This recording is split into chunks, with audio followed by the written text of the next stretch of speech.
just came from the doctors, not just now, but came back from the doctors the other day. It's exactly what I suspected. The doctor said that my hormones were all over the place, which I know that. But here's what surprised me. The fix is really simpler than what I expected. If you're not familiar with my channel, I have been in menopause for the last 4.5 years. I have been using bioidentical hormones.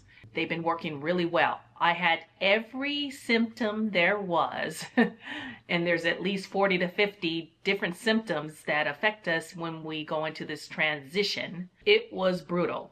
Hot flashes, night sweats, brain fog, interrupted sleep, which we know how important it is on this channel. If we don't get the sleep, we don't have fat loss.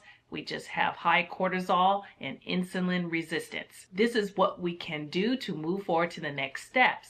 So my doctor was saying a lot of things. I got lab work, and you should too, on a regular basis. And if you're monitoring your hormones and want to make sure that you are optimizing your wellness and your health. And for me, I usually check about 3 times a year, about every 4 months, to make sure that if I need adjustments of what I'm taking. I hit the pre-diabetic range for my A1C when I hit menopause. This is what that belly fat is all about. It stores the fat because the estradiol has plummeted. The blood test showed exactly what I expected, that I was out of balance. And even with all my fitness, doing protein, which is still excellent, and it was not budging in this belly fat area, in which I gained 10 pounds from being weighed at the doctor's, which I do not like because you're in your clothes, you're in your shoes. From the last time that I weighed in, which was about 4 or 5 months ago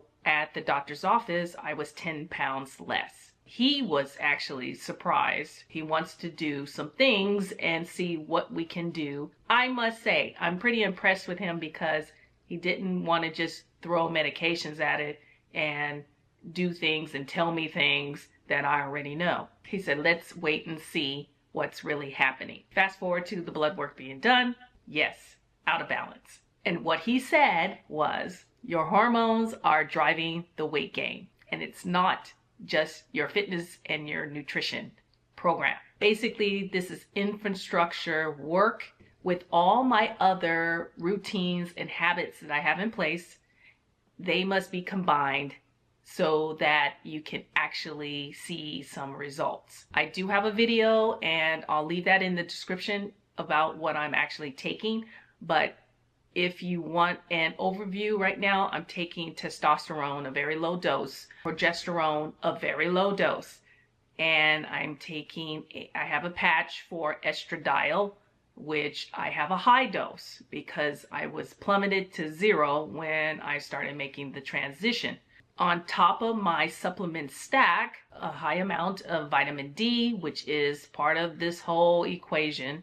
I take a B complex, very important for the metabolism. And also I take magnesium to help me with sleep, because if we don't get that, everything else is done in vain. What the doctor said to me was very interesting because it was so simple and I'm already doing it. But he wanted to push even forward a little bit more.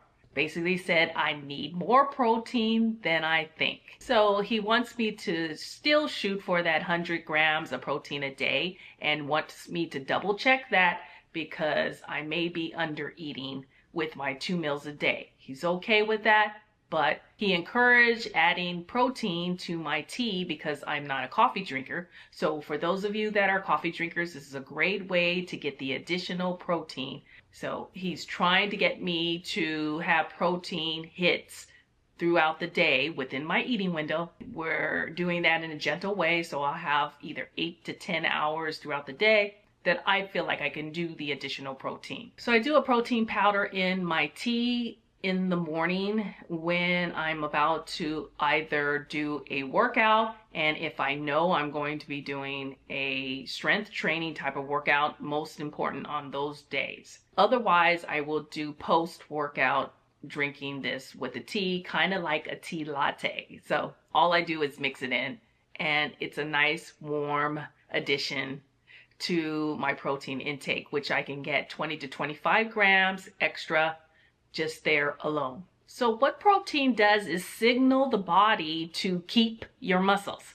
And of course, we lose our muscle as we age. And the muscle keeps the metabolism from crashing any further, because we know that is an issue when it comes down to the composition of your body when you're trying to lose the extra fat. So the stable protein means that it's stable blood sugar, which equals less cravings. And as you guys know from the recent videos that I've done, I've been having crazy sugar cravings, and that's a major sign that your hormones are out of balance. Do your detective work, and please do get checked. Go to your doctor and ask them for blood work on your hormones, like a hormone panel. Most of these doctors are not really trained in hormonal optimization. Please do be upfront. Tell them what you're feeling and what those symptoms are. It will make a difference in figuring out what is causing all the havoc in your body. Okay, I mentioned this is my real strategy, and what I'm doing is just a little bit of adjustment to what I'm already doing. I'm eating high protein meals, but I'm adding in a protein powder into my tea in the mornings. And that's it, just mixing it just like that, because I'm keeping my calorie count still low enough that I have a little bit of a deficit. Again, I'm not counting calories, but I have done it for months and months at a time, so I know where I need to be when it comes down to my meals. I'm aiming for at least 30 to 35 grams of protein in each meal, and then 20 to 25 grams in my protein drink. It is not complicated at all, so it's just being intentional and being focused on the goal. Lately, I've been having also sleep interruptions, and on top of having a hip issue and a back issue, I'm having extra pain there. And that's basically where I was doing a lot of lifting, so I can see that I'm paying for it now. So when I first started going to menopause, night sweats were disrupting my sleep as well. So that's a major factor when it comes to your cortisol, because the cortisol is running high in your sleep and it should be low. And if the cortisol is high, then it's just storing more fat. The doctor would agree, and I know that, being that it's such a simple fix and a little adjustments, is that the sleep is where fat loss happens. That's the rest and recovery from all the breaking down of your muscles you had been doing with strength training and a lot of movement. We also have to recover with the cortisol that needs to be dropping. The other thing he said is not to cut my calories and not to eat less, which we can tend to do when we're fasting aggressively, but I'm toning that down, just eating the one meal a day, maybe one day a week, and eating my normal meals that are high protein, and that will help feed the hormones as well, because your body feels like it's in fight or flight mode, and it needs to be shown that it is feeling safe, that it's safe. That means that you're not starving it, you're going to eat regularly and it expects it, and also that you're giving rest and that recovery, that it can heal the body throughout the sleep. You have to give those things all in combination, and sleep is an important part of the fitness routine and your weight loss goals. The final part of that is addressing your hormones, and if there's need to be adjustments, which I know that I'm getting adjusted right now. And when we're so depleted, then, which I was and still working on it again, when you have a lot of stress, long-term chronic stress from work, from relationships, from grief, all these things, caregiving, these are high stress situations that you've been in for years and years.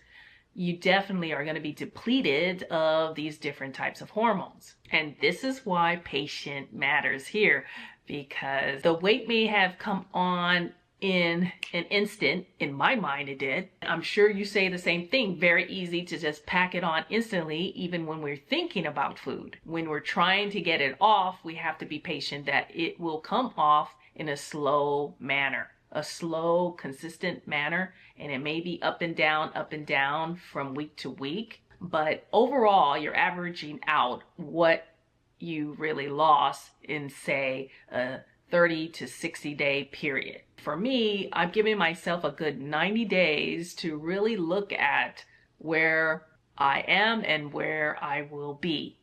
So that's kind of how I do my measurement, is by the quarter. And I'm not force fasting. I'm just gently fasting and sticking to the goals without snacking.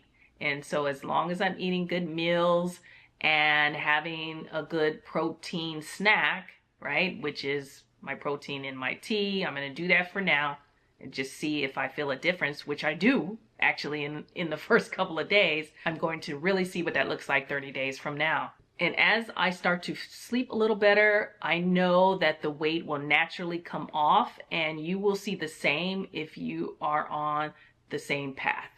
Again, I mentioned about the doctor. This is where he knows what he or she should know what they're talking about.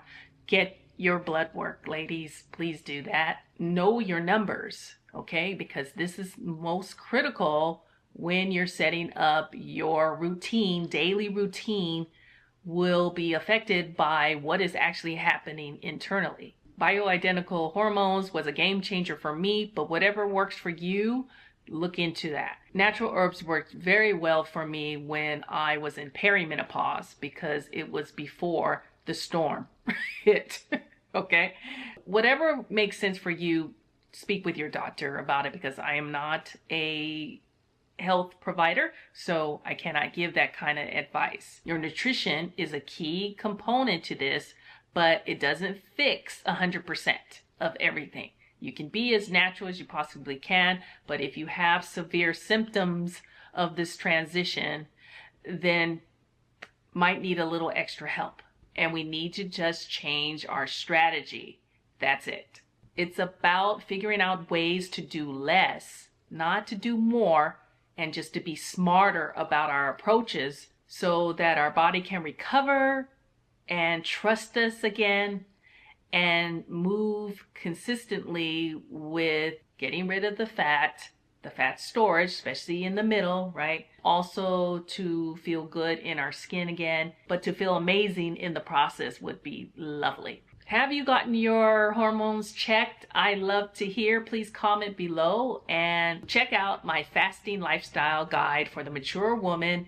And there you'll see some protein strategies and how rest and recovery is critical to moving forward for fat loss. Thank you for watching. I look forward to seeing you on the next video. And always remember, you can begin again. Cheers.